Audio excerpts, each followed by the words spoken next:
Hi everyone. ಈ ಚಳಿಗೆ ಕಾರ್ಕಾರವಾಗಿ ಹುಳಿ ಹುಳಿಯಾಗಿ ಬಿಸಿ ಬಿಸಿಯಾಗಿ ನಿಂಬೆ ಸಾರನ್ನು ಮಾಡ್ಕೊಳ್ಳಿ. ಟೇಸ್ಟ್ ಸಖತ್ತಾಗಿರುತ್ತೆ. ಮೊದಲಿಗೆ ಒಂದು ಕುಕ್ಕರ್ನಲ್ಲಿ 1 ಕಪ್ ಅಷ್ಟು ತೊಗರಿಬೇಳೆ, ಹೆಚ್ಕೊಂಡಿರೋ 2 ಟೊಮ್ಯಾಟೊ, ಖಾರಕ್ಕೆ 5 ಹಸಿಮೆಣಸು, ಸ್ವಲ್ಪ ಕರಿಬೇವು, 1 ಟೀ ಸ್ಪೂನ್ ಜೀರಿಗೆ, 2.5 ಕಪ್ಪಷ್ಟು ನೀರು ಹಾಕಿ 3 ವಿಷಲ್ ಕೂಗಿಸಿ ಬೇಳೆ ಬೇಯಿಸ್ಕೊಳ್ಳೋಣ.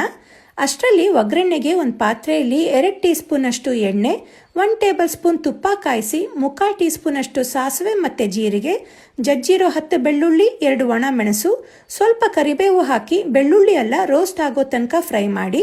ನಂತರ ಇದಕ್ಕೆ ಬೇಯಿಸಿ ಸ್ವಲ್ಪ ಸ್ಮ್ಯಾಶ್ ಮಾಡಿಕೊಂಡ ಬೇಳೆ, ಸಾರಿನ ಕನ್ಸಿಸ್ಟೆನ್ಸಿಗೆ ಬೇಕಾದಷ್ಟು ನೀರು, ರುಚಿಗೆ ತಕ್ಕಷ್ಟು ಉಪ್ಪು ಮತ್ತು ಅರಿಶಿಣ ಹಾಕಿ ಮಿಕ್ಸ್ ಮಾಡಿ ಸಾರನ್ನು ಚೆನ್ನಾಗಿ ಕುದಿಸ್ಕೊಂಡು ಕೊನೆಯದಾಗಿ ಹೆಚ್ಕೊಂಡಿರೋ ಕೊತ್ತಂಬರಿ ಸೊಪ್ಪು, ಅರ್ಧ ನಿಂಬೆ ರಸ ಹಾಕಿ 1 ನಿಮಿಷ ಕುದಿಸ್ಕೊಂಡ್ರೆ ಬಿಸಿ ಅನ್ನ ಉಪ್ಪಿನಕಾಯಿ ಜೊತೆ ಸೂಪರ್ ಟೇಸ್ಟಿಯಾಗೋ ನಿಂಬೆ ಸಾರು ರೆಡಿ.